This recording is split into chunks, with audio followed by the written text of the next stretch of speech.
the bustling city of Patakat, where the constant hum of life could drown out any secret, lived a woman named Idramama. At 27, she was a striking figure. Tall, with skin the color of polished ebony. Her beauty was so captivating it could stop traffic and stir quiet envy in other women. She was a vision, always dressed in the latest trends. Her makeup flawless and her nails a work of art. Her long legs glistened, as if bathed in their own private light. Each morning, she emerged from her two-bedroom apartment like a celebrity stepping onto a red carpet. The neighbors, captivated by her immaculate appearance, had christened her Madame Slay Queen. Yet Idramama was a mystery. No one ever visited her home. Not her friends, not her family, and certainly not her suitors. They simply assumed she was a private person.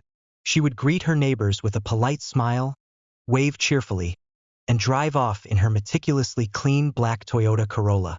But if anyone had paid closer attention, they might have noticed a faint, unsettling odor inside her otherwise pristine car. A mix of expensive perfume and something else, something spoiled and rotten. This faint smell was a whisper of the truth, a truth far darker than anyone could imagine. Idramama's secret was her devastatingly poor hygiene. Her life was a stark and brutal contrast between the beautiful person she presented to the world and the squalor she lived in behind closed doors. Her cooking pots could go for weeks without being washed, and the same underwear was worn for days on end. Often, she would collapse into bed still in her work clothes, waking up the next day to simply put her makeup back on and start the cycle all over again. The first person to truly notice the dark truth was Mama G, the elderly woman who lived next door. As she swept the compound one Tuesday morning, a putrid stench assaulted her. It wasn't the usual smell of city garbage. It was a powerful, sickening aroma of old food mixed with burnt oil. She wrinkled her nose in disgust and shook her head, muttering to herself, "One day this fine girl will kill us all. How can a young girl's house smell like dead rats?" Just then, Idramama's front door creaked open. She stepped out, radiant in a white blazer and tight black jeans, her long, oiled legs catching the morning light, her wig bouncing with every step.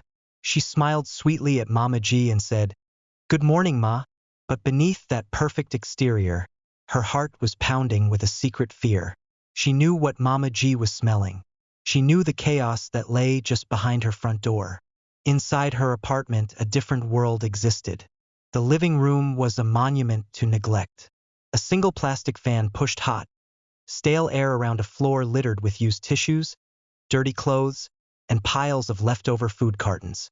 The TV screen was smeared with greasy fingerprints, and the rug hadn't been cleaned in 2 years. The kitchen was a nightmare of burnt-on food and unwashed dishes.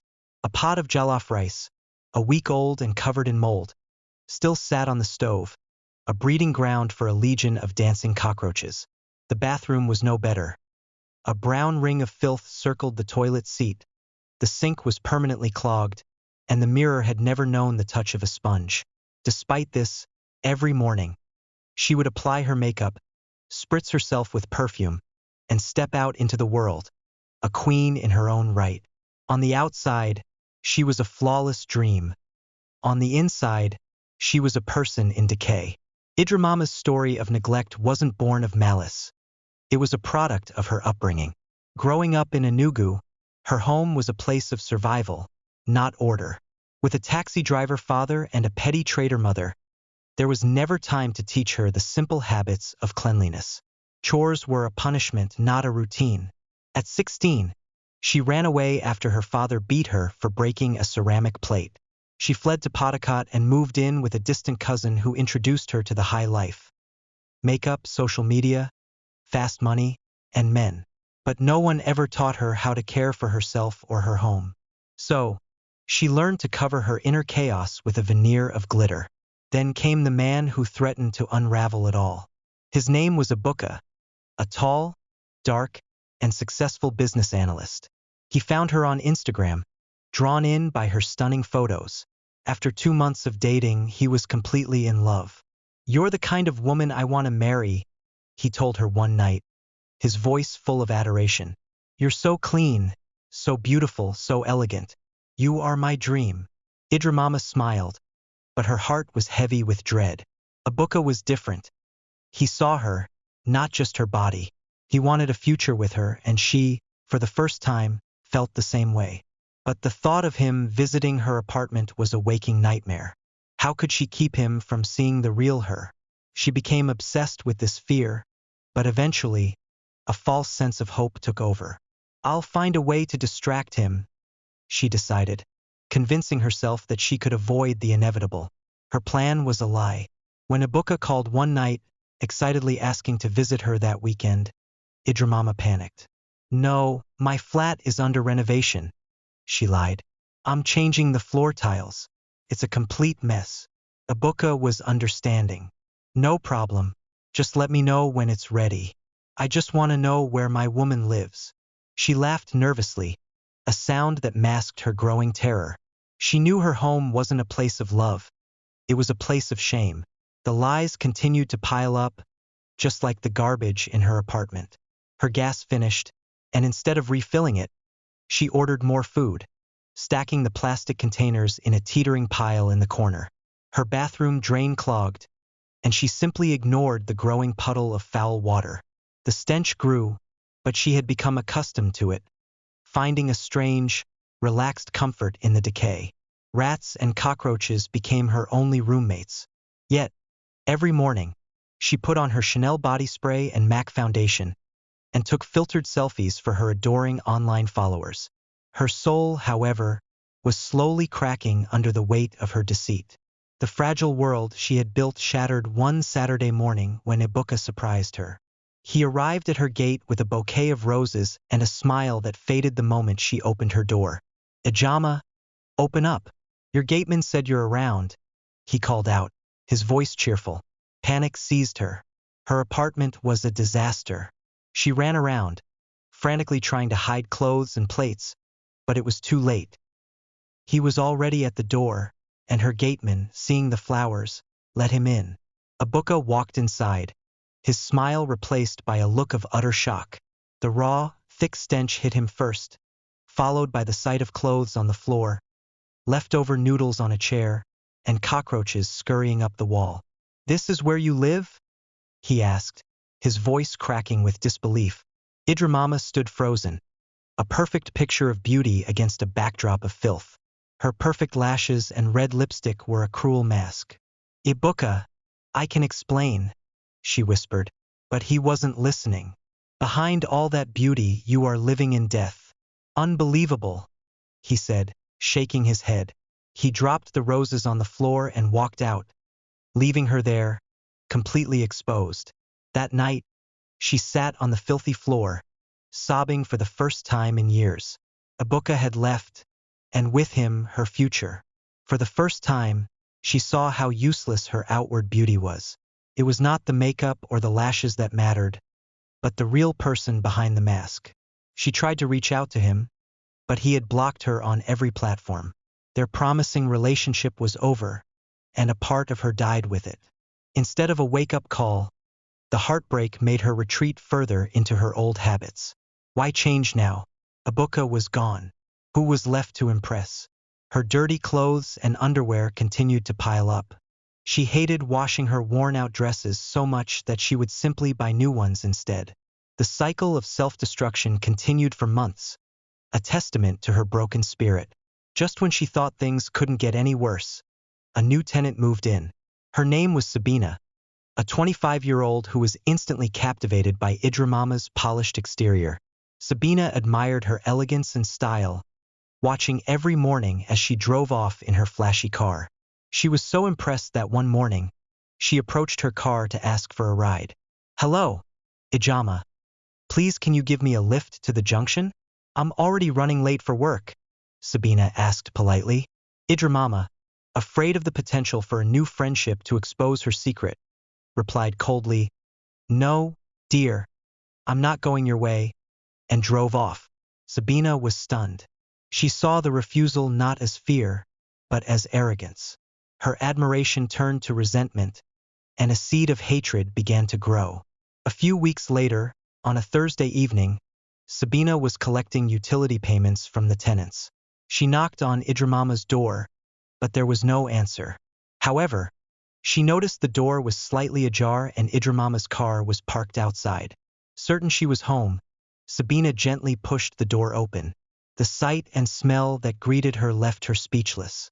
Idramama was asleep on a filthy sofa, snoring loudly. The air was thick with the foul stench of rot and decay. Cockroaches scurried everywhere, and dirty clothes were piled on the floor. Sabina, gasping, ran out, her stomach churning. But then, an idea, born of anger and a sense of betrayal, took hold. She re-entered the apartment, pulled out her phone, and began to film. Holding her nose with one hand, she recorded the sleeping Idramama, the filthy sofa, the kitchen full of unwashed dishes, and the room with the scattered, dirty underwear. When she was done, she quietly slipped out, leaving the sleeping woman to her nightmare. A few days later, Idramama's world came crashing down again. A video surfaced online, a brutal, unedited glimpse into her secret life. It was a video of her sleeping in her filthy living room. The video went viral instantly. Sabina had not only posted it on her social media but had also sold it to popular blogs. The next morning, the entire compound was buzzing. Neighbors, cleaners, and hawkers gathered at the gate, pointing and whispering about Madame Slay Queen and her dirty secret. The video showed her kitchen, her bathroom, and the cockroaches, with a mocking caption from Sabina asking, "Who would marry this?" Her phone exploded with messages. Friends forwarded the video, some laughing, some expressing shock. But the most painful message came from Ibuka. He had unblocked her just to send a single, devastating message. "I feel sick. I should have listened to my instinct. You were just packaging nonsense. You broke me." He blocked her again. Idramama sat on the floor, staring at her phone. Her life was crumbling in slow motion. At work, her boss, a brand ambassador for a skincare company, called her into his office. "Is this you?" he asked, holding up his phone. When she nodded, he sighed. "Our brand stands for cleanliness. I'm sorry, Idramama, but we can't afford this kind of scandal." Just like that, she lost her job. Back at home, the public shaming continued. Her neighbors treated her like a leper. Children giggled and sang rhymes about Madame Dirty Slay. The final blow came when her landlord served her an eviction notice, citing the mess she'd made and the unwanted attention she had brought to the compound. She had 30 days to leave with nowhere to go. Then, a visitor she never expected arrived.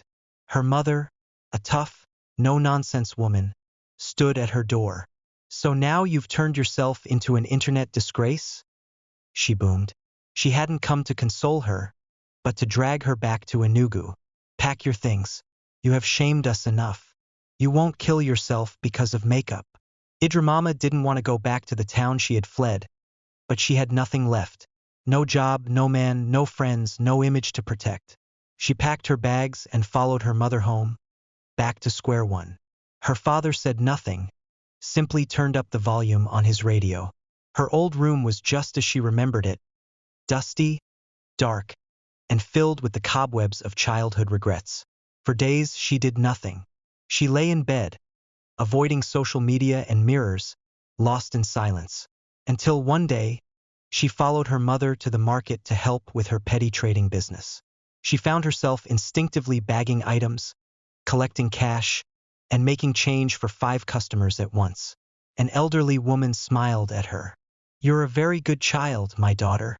You help your mama well." Something inside Idramama softened.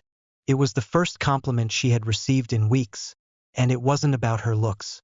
That night, she finally changed.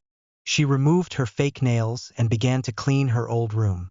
She swept, mopped, and washed the old curtains. She cleaned not to impress the world, but to heal her own spirit. For the first time in years, she felt a sense of peace. She looked at her reflection in the window pane and whispered, "I don't want to be dirty again, outside or inside." From that day on, she became a clean person inside and out. Just as she was finding her footing, an old friend from Potacot, Nancy, showed up at the market.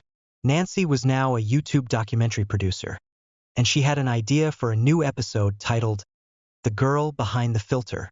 It was a story of beauty, shame, and redemption. She wanted Idramama to be the star. The documentary would bring money, fame, and healing, but it would also force her to relive the old wounds. Nancy found her at her mother's stall, slicing okra, her hair tied back, with no makeup. She was laughing with a customer. Nancy pulled down her sunglasses, and Idramama's eyes widened. "No way. Nancy, is that you?" After they hugged, Nancy wasted no time. "I'm working on a documentary about fake lifestyles, social media lies, and I want you in it." Idramama's breath caught in her throat. "You want me to talk about what?" "Your truth, your fall, your comeback. The world needs to hear it." Nancy told her to think about it and call her the next day. That night, Idramama couldn't sleep. The old fears returned. What if the world laughed at her again? What if Ibuka saw it? What if it ruined the small dignity she had left? But deep down, she knew she was tired of hiding. Her reputation was already in ruins. There was nothing left to lose. "Let the world say anything," she told herself. "I must show myself. I'm proud of the new me. No one is perfect, and everyone has their flaws."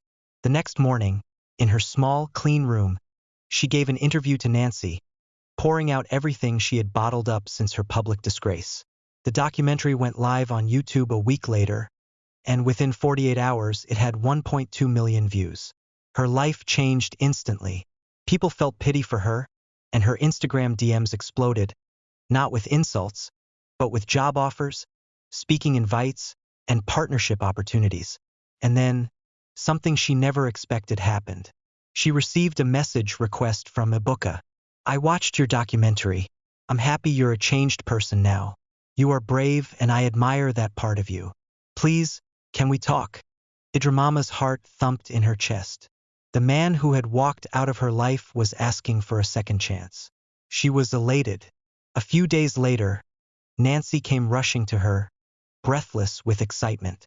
"Girl, a talent scout from Lagos saw the documentary. They want to sign you for a TV show. From dirty slay queen to potential TV host." Everything was happening too fast, too perfectly. But life had one more twist. That night, her younger brother, Obina, called from Patakot. His voice was shaky. "Ijama, you need to come back. Something serious has happened. The girl who posted your video, her mother has reported you to the police. She says you caused her daughter mental problems." Idramama was baffled. "What? How?"